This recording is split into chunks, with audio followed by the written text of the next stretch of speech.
good evening, where you will be listening to us from here on this big, beautiful planet we call Earth. This is Michael Cross here with another edition of Unlock the Door Radio here on UCY TV Productions, where we delve into the issues, we analyze the issues, and ultimately let you decide what's going on out there and essentially what to do about it.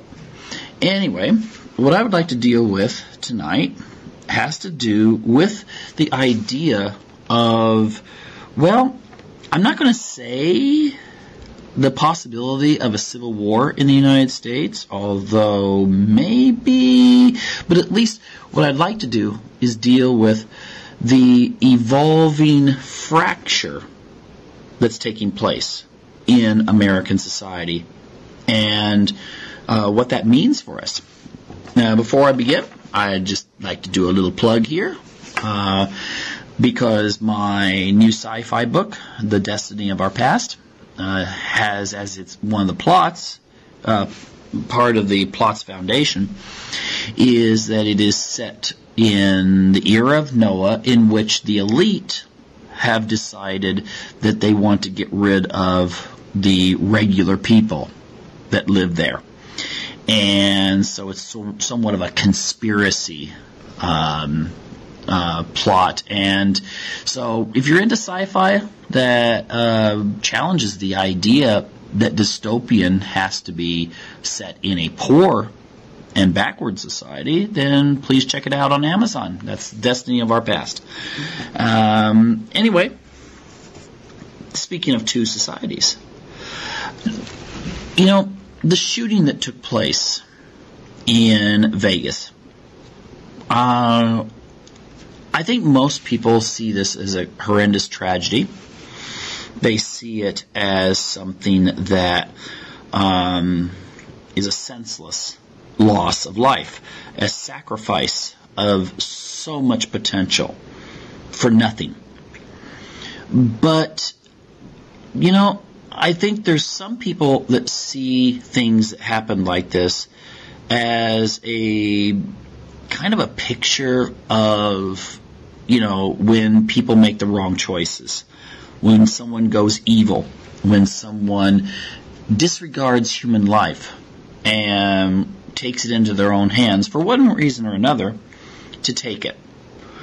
Others, on the other hand, see this as some sort of political statement. Now, I'm not saying politics may not have been involved, because there's been some speculation.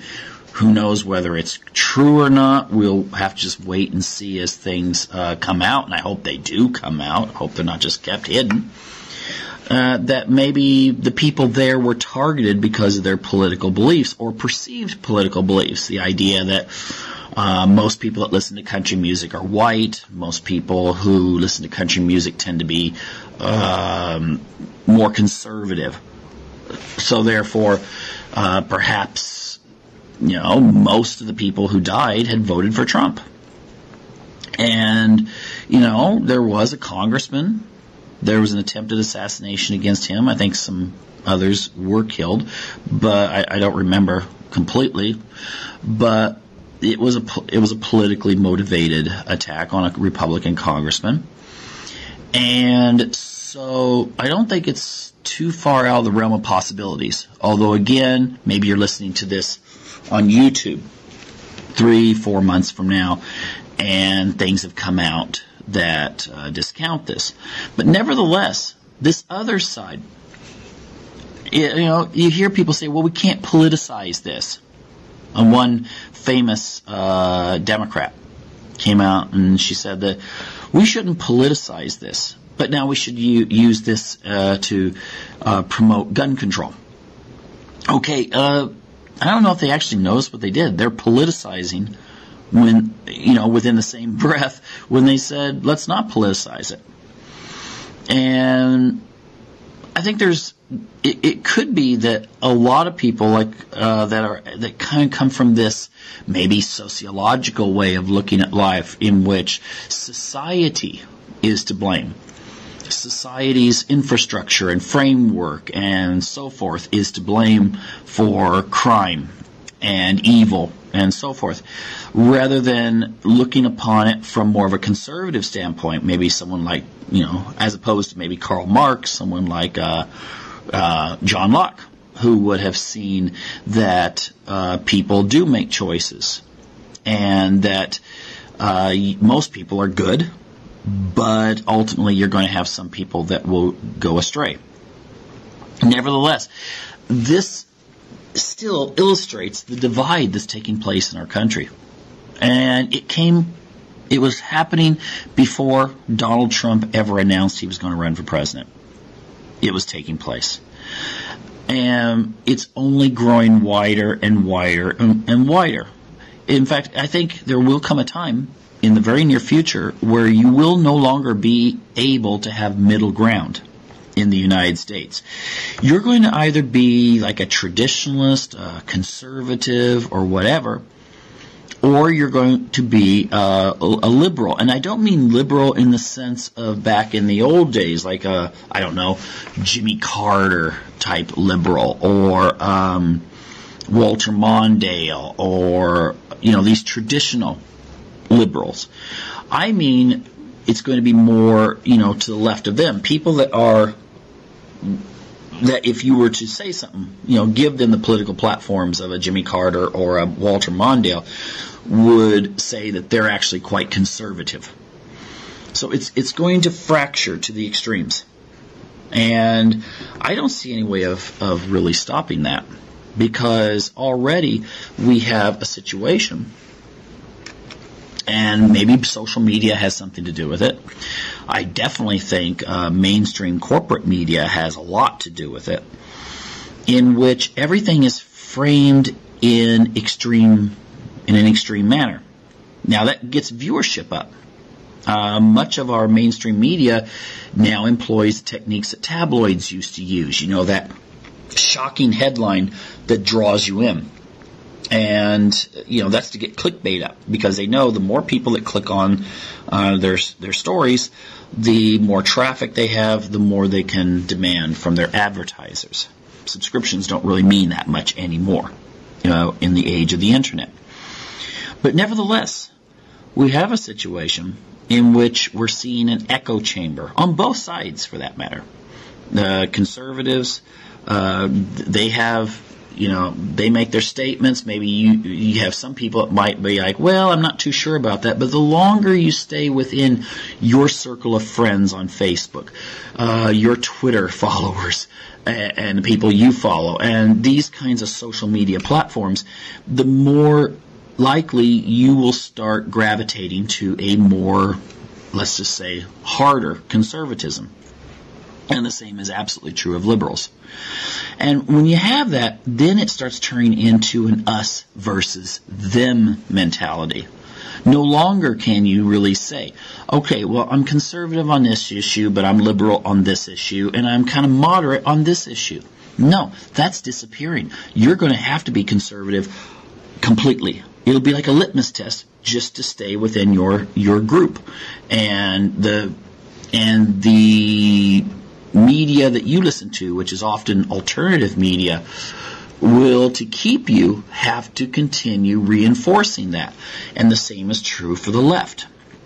And you will see the media, the dominant corporate media, become more left-oriented, even though they know it turns off a large amount of their customers. All right? And, this is the great irony going on in the United States today. The idea that large corporations that depend ultimately on the goodwill and the support of customers to bring money in are starting to ignore those customers. Maybe 10 years ago, it would have been thought unheard of for a corporation to take a hard stand against a political leader or political philosophy. And now you're seeing it. And, it could be seen as, very risky if you were a movie star. And, you even came out and said you supported one party over another.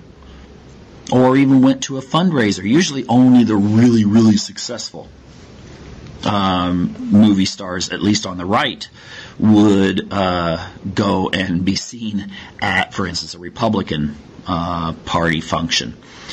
And many on the left, even though Hollywood does tend to be left, would still shy away from it because they didn't want to alienate many of the people that listen to their music or watch their movies. But now that's not so much the case, at least with the left and Hollywood. And, I would actually say Hollywood, big corporations, and big sports have started to employ this technique of taking stands, for instance, against what many of their people believe, and that normally pay money and keep the money flowing into the bank for them. And this is quite disturbing, not just for the fact it just seems like they're insane for doing it, but also in that it's helping to fracture the society. You see, let's deal with Hollywood.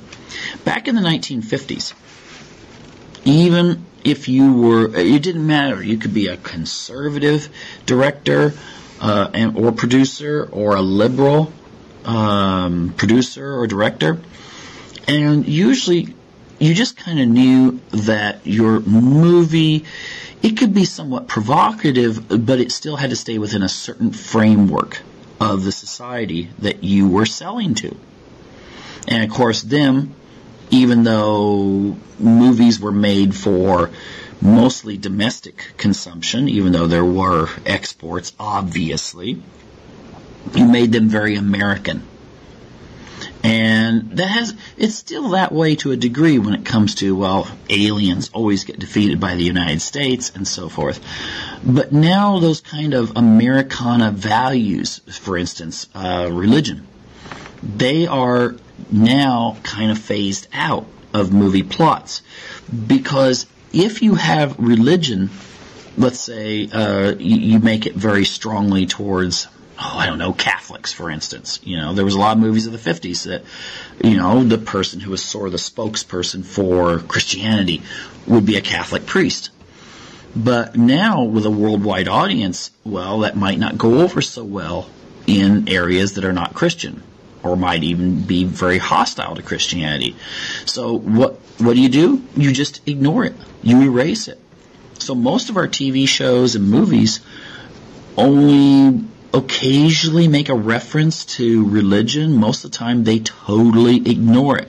So in a sense, that vision we have into the outer world, the media, is devoid of spirituality. And therefore, you have a situation in which the development of the public psyche, they feel like either A, religion doesn't matter anymore, or B, people feel like, this doesn't talk to me in my life. This is alien to what I see around me. And this is helping with the divide. Also, I think you see that many movie stars and so forth have put the personal as political at the forefront of whatever stages they have in order to present their views. And so if it comes to people that are liberal listening, they're like, yay, this is great, Hollywood's with us. Conservatives are starting to tune out and think, Hollywood is the enemy.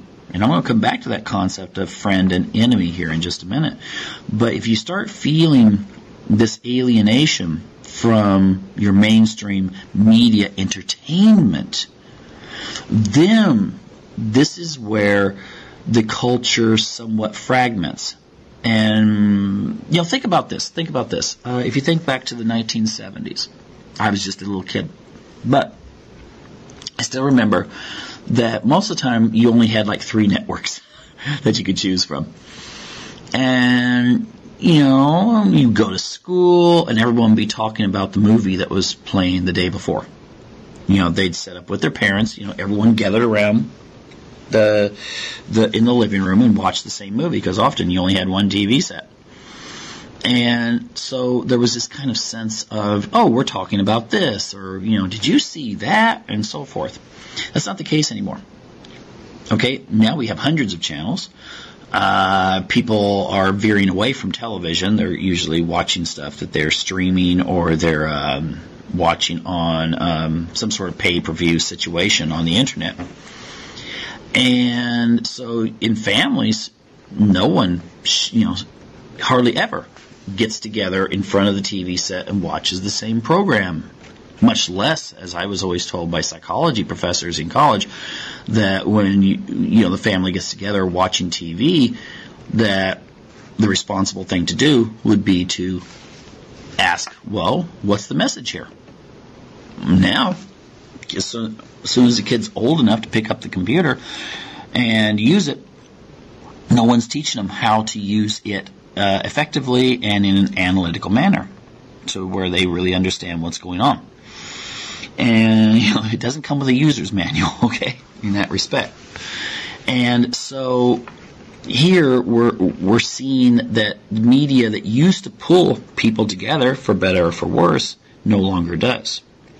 And since it's fragmented into different types of genre and so forth, then really there isn't nothing shared anymore. And if it is, tends to be just assuming that's from a liberal viewpoint, well, you're going to see this sense that people are just going to feel a hatred for it if they come from the conservative viewpoint. It's just like the media. I mean, everyone knew that the media was biased in favor of the Democrats, for the most part, up until, just maybe even this century. Through the 1990s, there was just this sense that, okay, well, I'm watching this anyway because I get information. I know they're biased, but the bias was kind of low key. All right, now it's just in your face. Now there's like a condescending tone that they take when they're dealing with conservatives of any type. Be it religious, be it social, be it political. And so now it's almost like they're just saying, we don't care. Who cares? We're just going to aim our stuff at the people. We're going to narrow it down. If we assume maybe 25% of the American population would consider themselves liberal, this is what our audience will be, this 25%. And this is just part of what's taking place right now. And then on top of that, you can't even watch comedy shows anymore, because if you turn a comedy show on, they're mocking conservatives completely. I mean, it's one thing. It's, oh my gosh, I don't care how you feel about Trump, but when I see the advertisements for some comedy shows and stuff, and they just, all of their examples are where they're jumping on Trump. Well, sorry. I mean, I used to watch these shows just as a diversion sometimes on a Friday or Saturday night. I don't anymore, because it's just kind of like, okay, it's getting old anyway. It's just getting old. And, I'm sure there's some people there, it's just like they hang on all of it, just like when people would quote stuff as if it was real news from comedians. I mean, really now. And then on top of that, we got big sports with the whole kneeling controversy. I mean, think about how fans are shutting off because they don't feel like they matter. Sure, let the players, I would encourage it, let the players be political when they're not in front of the audience. No big deal. But when they're on the playing field and everyone's paying to see them, play, and these guys get good salaries, believe me. Look up how much they make. Not, that doesn't even include, advertising and that sort of thing. The thing is, it's almost like many conservative people see this as an in-your-face sort of thing. And whether the player thinks it's in your face or not, if the remember that old saying, the customer is always right. So if they think it's in their face, it's in their face. Case closed. And, so maybe there's going to be more distancing away from that. I hope they realize that conservatives are more likely to be watching football than liberals are. And so if they stop watching football, then how are they going to make their money? It's going to be very, very, very difficult. But again, another fracturing of society. Now, then you throw in corporations. Now, I will say, for the most part, corporations still understand that what counts is money. Okay? You can have a corporate leader who, I don't know, is a very devout religious person, maybe owns restaurants or hotels or whatever, and they're still going to sell alcohol, even if they've never touched it. Okay? They want to sell. They want they want to make money. But lately, you see that now, whereas they're not like usually, there's a few examples I've already mentioned, but you usually don't see them taking political stands, and they certainly don't want to insult their customers.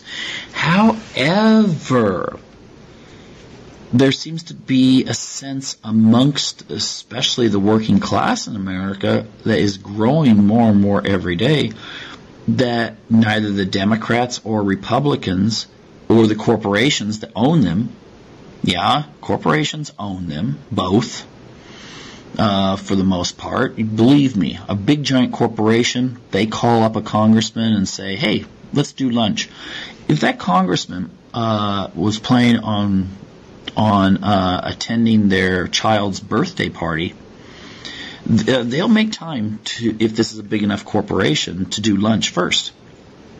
If you call your congressman up and say, let's do lunch, I'd like to talk about some issues, that's not going to happen. Okay? Unless, of course, you have, I don't know, you have a YouTube channel that has 2 million subscribers or something. The congressman's not going to give you much attention. And I think a lot of workers are feeling like they're in that boat. They're not getting the attention anymore.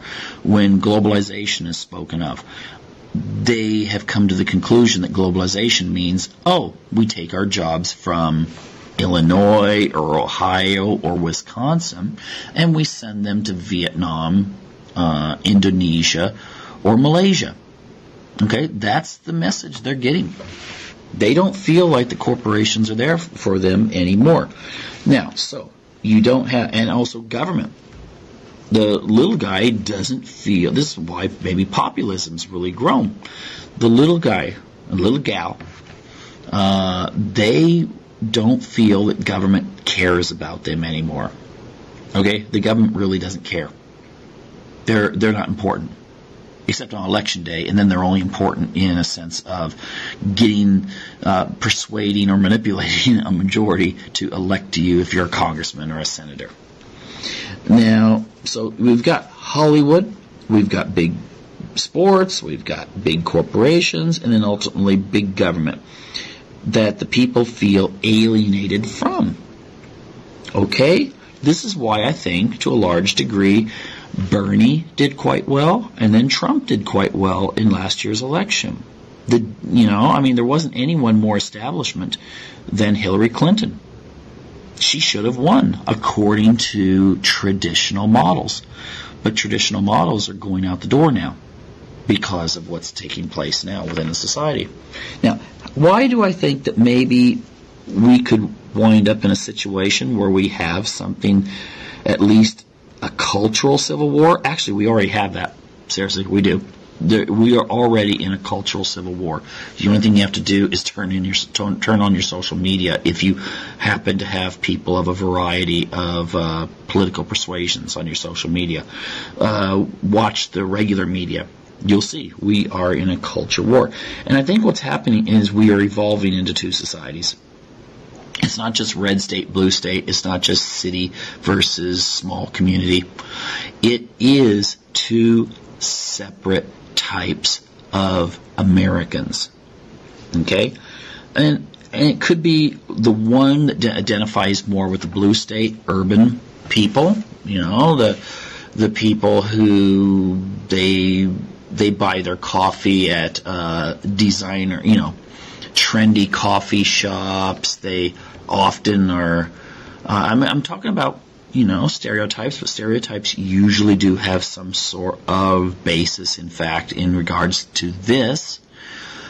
And, they feel way more comfortable going into a nice sushi bar or something like that, and going to an art gallery afterwards, than going out and getting some hamburgers and going to a sports thing or going fishing or any number of those kinds of activities. And then you have the other side, which tends to be a little more conservative in more of the red state areas, a smaller community, communities in the blue state areas. There's a lot of counties in California that went Republican. There's a lot of counties in New York that go Republican. It's just that when you have the cities, it totally overshadows them. And, these are the people who are traditional. They go to church on Sunday or, that sort of thing. They see family. They see, family as being husband, wife, and kids instead of any of the various alternatives. They tend to identify in a positive way American history.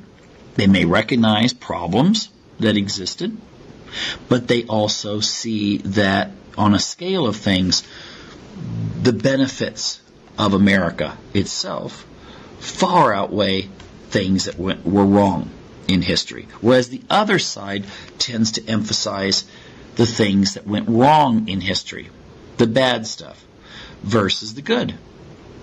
So, you have one side that feels very guilty if you say something about American heritage, the other side that feels proud if you say something about American heritage. Now, the thing about it is that it used to be, for instance, on religion, I'll just bring this up, it used to be that people who were liberal went to liberal churches. And people that were conservative went to more conservative churches. But now you're seeing that many of the people that go to liberal churches just no longer go to church anymore. It's kind of like first generation goes to a very liberal mainstream Protestant church. They raise some kids. Those kids decide, it's not worth losing any time on Sunday. And they just stop. So you're seeing kind of a agnostic, atheistic sort of trend amongst that group. Whereas the other group, even though church attendance may be down a little bit amongst them, the people that aren't going to church so much are often young and later will go back to church. And because they haven't given up those values that they learned. And another thing that's interesting too is the like I said, the conservatives tend to still see having a family as being very beneficial, whereas the liberals tend to see having a family as just being one option out of many. And of course, that's going to affect the way they see life.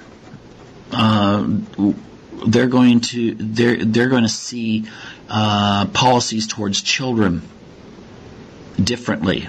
Maybe they don't have kids and they decide that, well, they still want to have an impact on the future, so they're going to try to persuade your kids, if you're conservative, to adopt their viewpoint.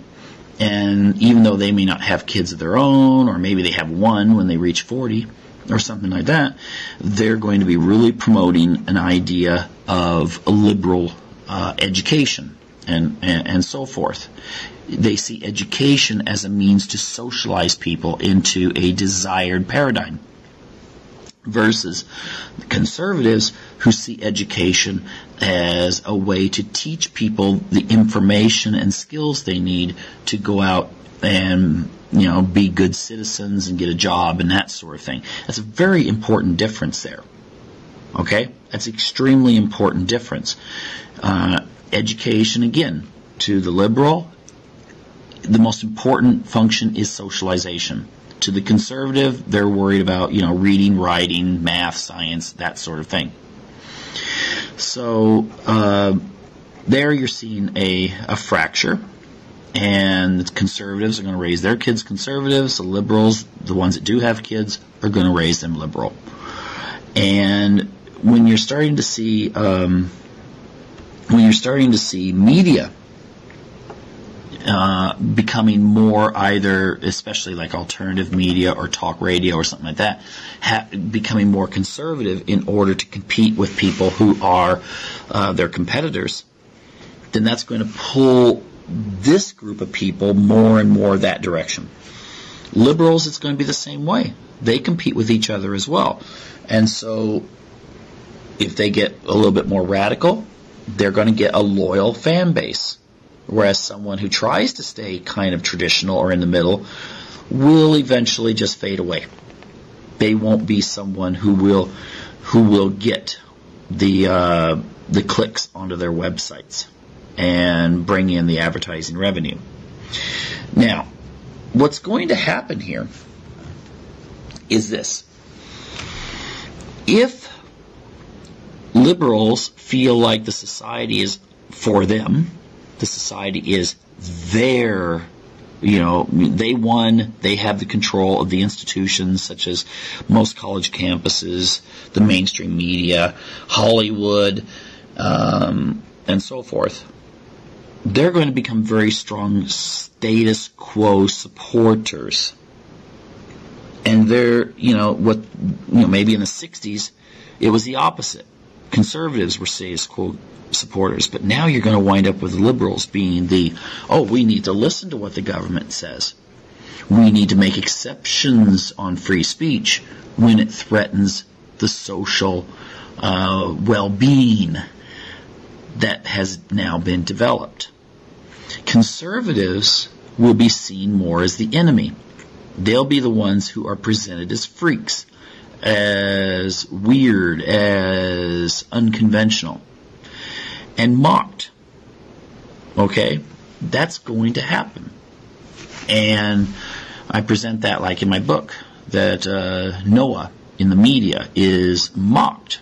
He's not, they don't go out and arrest him, although they, toy with the idea of assassinating him. But the idea is that he's presented as this totally foolish religious fanatic who is even violating the rights of the animals that he's capturing and sticking on his boat. So this is going to be something. This is going to be something that's going to take place in our society, and this whole breaking down of the social contract that Locke talked about.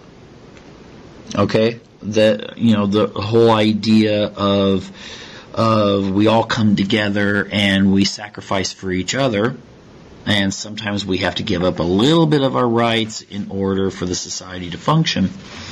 That's going to be out the window. You're talking about the American Revolution. It's not going to be America versus England. It's going to be America versus America. And again, it's not going to be like you're going to be able to draw clear lines, north and south and so forth. In fact, even then, you had many Northerners that came down, volunteered for the Southern side, and many Southerners who went up and fought for the North. Okay? It wasn't easy. And in the border states, you had one community that would go, Confederate, and the other community that would support the Union, and they would fight each other. And so, that was a breakdown of the social contract, and you're going to see this here, to where people may feel like, I fought for America, in one of the wars. I did this, and I did this, and now all the powers that be think I'm some sort of freak and extremist. See, this is what's happening to where the fracturing of the society is taking place. And liberals, they may feel like, I knew a guy from New York who was constantly like, we should have just let the South go. Oh my gosh, we'd be so much better off if we just let the South go in the 1860s. They're going to look down upon the conservatives. They're going to, they are going to feel that they're the enemy. and they're going to feel threatened. So what I think is happening right now could maybe stop, but I don't see it stopping. I don't see any trend in society that's going to bring people together more. All right? I see things tearing. And again, I don't blame any individual or even a political party. It's just the natural evolution of human nature. If you decide you're going to go for one side, you're going to start gravitating more and more that way as time goes on. If you're only reinforced in that side. If, and the same is true of the other side. So what we may really wind up with are two camps of people who really do not like each other at all. And therefore, there will be a sense that you're not a good American unless you are a, fill in the blank. And, could this change? Well, maybe. If Hollywood decided to stop being, to stop promoting a certain political ideology and went back to the 1950s where it was very light on such things, but I don't see that because they would think that, it'd be very risky and ideologically unacceptable if they started doing that. Sports? No. Time will tell what happens if people stop paying their money for the merchandise and tickets and stuff like that. I think you may see a change there. I think they're going to be much more sensitive to it. I think Hollywood's so insulated that they don't care. Okay, they live in their own little world. They, the Hollywood Hills, that area, it's its own little world. And it's been living in an echo chamber for a lot longer than most Americans have. Corporations ultimately care about themselves. They will act amorally when it comes to things like globalization and outsourcing, whereas domestically, they might start pulling back a little bit on social activism if it hurts their profits. Only if it hurts their profits.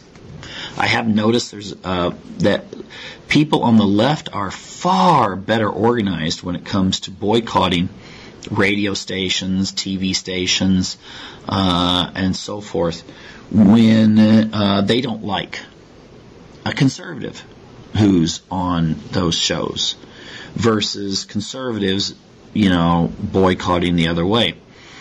I don't think conservatives see politics quite as deeply personal, although that's changing, as liberals do. Once they do, then it's kind of going to be like it could be that you'll almost have to take a side, even if it means sacrificing the other side as your customer base. Big government, I've said it before and I'll say it again. Most of your really successful politicians are either narcissistic or psychopathic. I don't mean they might just be borderline psychopaths, not quite clinical or what you call subclinical psychopaths. And they're in it for themselves. Ultimately, yes, they may have viewpoints that they're pushing and so forth, that they believe in, but ultimately they're in this for themselves. And unless they see themselves personally affected by their decisions, they're going to keep doing what they are doing. And with our two-party system being the way it is, it's somewhat difficult. Like, for instance, I know people from Arizona who really, and I do mean really, hate John McCain. But they voted for him, so they didn't wind up with a Democrat winning. And so as long as incumbents can win their party nomination, then you're going to keep getting incumbents, be they Democrat, be they Republican.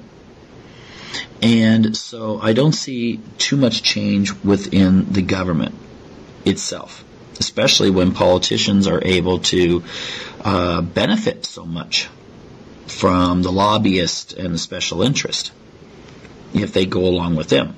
You as, sitting there, coming home from hard day of work, you're not really seen as important. I already said, call up if you wanted to illustrate, call your congressman up and ask them if they'd talk to you personally over dinner. And then realize that if a celebrity or someone who's a corporate leader or so forth did the same thing, they would get that dinner. All right, because they bring something the congressman or congresswoman wants, and that's support, money. Well, money's almost more important than support, because with money, you can pay for lots of advertising, which will pull those voters who may be kind of like, I don't know who I'm going to vote for, because I don't know much about politics. They'll pull them over to them. Okay, so I don't see big government changing. So ultimately, maybe we will start seeing a sense of disunity, and it won't be one that's just political. It'll start turning personal. It'll start turning into it. And I've already heard people who live in Oregon tell me that even though they did not vote for Trump, okay, they still knew that the family was Republican. And Democrat families won't let their kids play with kids from the Republican families. How insane is that? But it's happening. So I hope that doesn't get into the homeschool movement, because homeschoolers, one of the fun things about homeschoolers at least 20 years ago was that you could have hippies and Christian fundamentalists and all kinds of people together working, and cooperating with each other, sharing with each other during these homeschool conventions. I mean, it was like one of the best examples of people just being, they take one thing that they agree with and they work with each other on it. And but I think that ultimately within just the general population, you may not see this outside of those kinds of situations. So, what direction does America take? We'll see. We can hope that things smooth over, but it just seems like the trends are such that that's not going to happen. So anyway, on that very pessimistic note, are people paying attention to what's going on over in Europe right now? You got Catalonia, which is wanting its independence. And this is quite interesting. First of all, they tried to have a vote, and the Spanish government didn't really seem to like that aspect of democracy. And what is the reaction of other European countries? This is quite fascinating because, we hear a lot about democracy and so forth. The reason why we have to have democracy in Europe is so that people have a say. And then when they voted for Brexit, it was like, it suddenly turned into, oh my gosh, the people had their say, and we didn't like it. And now you're having a situation with Catalonia. And there's a lot of people that are worried the value of the euro, from my understanding, went down. That might only be temporary, but I'm just wondering, where is the idea that how far can we go with democracy? I mean, now think about this. Now, you see, I actually support, people being able to vote and voice their opinions and so forth. But if we let that happen, look how complicated things could get. When it was going on in Russia, when there was republics that were trying to separate from Russia, you seem to, you would think the Russian government was some sort of awful, horrible entity because it didn't want these republics to leave. And you heard talk of, we got to have democracy. People have to have a right to self-determination. But then we don't see that same sense when it comes to, we don't see outrage. Really, I didn't see that much outrage over the way police were treating people that were trying to organize and vote for Catalonian independence in Spain. And I also will note that you don't see any, a lot of condemnations. And could this be more dangerous for the European Union than the Brexit vote? Because if countries start fragmenting according to either shared political, cultural, or ethnic characteristics, then this goes against the whole notion of let's have Europe as this entity that is European, and we will share a certain attitude when it comes to, shared values, essentially. Here's another irony I just thought of. Isn't it ironic that there are people who say that if you use the term Western civilization, that is in some way negative, because it could imply racist. But then the European Union is set up in such a way that, by its very nature, it seems to encompass Western societies. All right, I don't see the European Union asking countries anywhere else in the world to become members. But that's just an irony to a certain degree that, we might talk about that later. But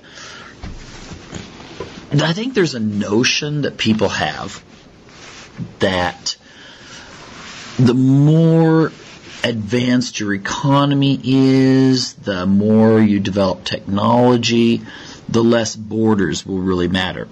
And to a degree, that's true. I mean, you can get on you could be listening to this show right now in Belize, or you could be listening to it in South Korea. That's what the internet allows. It used to be, if you had like a radio show, you could only reach the people that were in your vicinity. That was it. In the old days, it was just a very small area. And now, the internet allows us to communicate to and get information from anyone in the world. However, there is another aspect to this. I remember watching a program. This was before the civil war, if you can call it that, in Syria started. And they were interviewing highly educated women who were starting to wear hijabs. And normally that was not really something that you saw in Syria amongst the educated middle class. And some of them were making comments like, with the growing secularization which was hitting their society, that maybe this was a way to really tap back into heritage and what it maybe meant to be a Muslim Syrian, instead of this idea of total westernization. And there could be that the more we try to erase borders, the more there will be a pushback from those who want to maintain their culture and identity. And so maybe this is, going to wind up having more situations like Catalonia. Maybe next time they have a vote in England, you'll have a vote in which the Scottish will vote for independence this time. Who knows? But there seems to be something within human beings that they want to be able to share something with the rest of their tribe, so to speak. Now, religion often becomes more important to them than other characteristics, obviously. You might have a situation where a person feels more at home if they're white and they visit a black family, for instance, and the white family and the black family are Mormon. They may feel more comfortable. The white family might feel more comfortable going to dinner at the black Mormon's home than they would going to a white family who aren't Mormon. So it just seems to be, we look for ties. And again, some of them cultural, religious, ethnic, whatever. And then you look, closer to home. Quebec, most of the French speakers have traditionally voted for independence. It's just they get outvoted by the Canadian, native Canadians, more the Indian tribes, and the British citizens that live in Quebec. But if it was only up to the French would have left Quebec. Quebec would have left Canada. Now you're starting to see things here in America, where you have a push right now in California in which there are people who want independence. They want to no longer be part of California. Now, will that happen? That's hard to say. But it seems to me that as time goes on, we're going to have to make decisions between what do we want. Do we want self-determination, or do we want to have a full democratic voting process? I would say, based on the last episode I did, that in America, I'll bet you there'd be lots of groups of people who would like their state or their region to be independent from the rest of the United States. What do you think of that? Do you think that's true? Do you think that maybe the intermountain regions of the Rockies, you could see a situation where maybe Mormons would want to be their own homeland? Or maybe Oregonians would like to have their nice little ecotopia, maybe taking Northern California with it. California, if they actually did vote to be independent from the United States. First of all, I don't think the United States would let them. Second of all, there's a lot of counties in California that are highly conservative, like Kern County. And Kern County also happens to be where most of the oil comes from, that California gets a lot of money from. And I don't know if California would be willing to go after the people, and actually you'd have armed conflict. And how would California? Who would do it? Who would the National Guard be? Whose side would they be on? No, I don't think that's going to happen. But it conceivably could, and people would like to have, maybe that kind of freedom to make that determination. But ultimately, if they did, it could be, it would whittle down the power of the United States, obviously. If you had the whole West Coast, and I'm just talking about the West Coast on the western side of the Cascades, if it went for independence, that would cut off the sea routes. And I just don't see that it would happen. But would America even let it? I'm not sure we have any kind of, we saw how that happened in the American Civil War when one side wanted independence from the other, and I don't see that would be necessarily any different if it happened now. But if I've seen that America's broken up into about, some people say 7 regions, some people say 11. And each of them have their own culture, but they are bound together by a sense of what being an American is. Okay? Even the southern states, a lot of people don't realize this. When the southern states seceded from the Union, the actual battle flag originally that most were fighting under was the American flag. They saw themselves as being the true Americans. And the Northerners saw themselves as being the true Americans. It didn't take on this it didn't take on this sense that we just don't want to be American anymore, because they still, the South still had all the same institutions and laws and so forth, except for slavery, that the North did. And so had they actually overrun at Bull Run, had they just gone ahead and gone into Washington, D.C. and taken it, They could have sued for peace, and then I think that eventually they might have actually kind of fused back together as time went on, especially since slavery was going out of style in the South. It was too expensive, and mechanization was making it, pretty much unprofitable. And also, many people in the South were having a change of heart towards it and starting to think, maybe this does suck, doing this horrible thing to people, just, taking advantage of them in such a way. But nowadays, what would happen if we actually stopped losing that sense of what being an American is?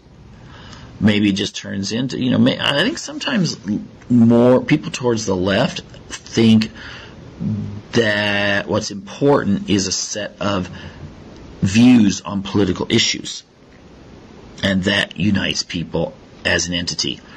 Whereas I think people more conservative see being part of a belief system as being what's important. Well, what if you wind up with a situation in which very few people, except for maybe the conservatives, still see the sense of, I'm an American and this is my shared traditions, and in spite of laws? I think it could actually fracture. And if you have an economic collapse, I think you would see a situation where the country would break apart. And that's really weird, because if only one state did it, California, sure, the federal government would go in and put a stop to that right off. But if you had the whole just country break apart, then you might not have, it'd be similar to the Soviet Union when it collapsed. There was a lot of confusion. Well, what should the Russian army do here? Well, they kind of pulled back and just gave independence. And that's essentially what America, what's now America would have to do if countries started separating and pulling apart. So ultimately, what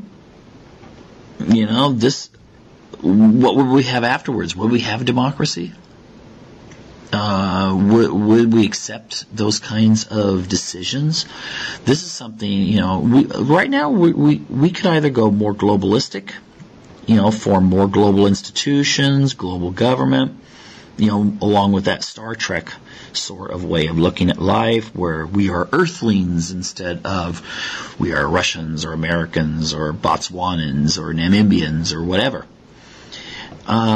Or we could go the route of breaking up into smaller units, and then those units forming, of course, they're going to form alliances, because you saw that if you study English or Italian or German history.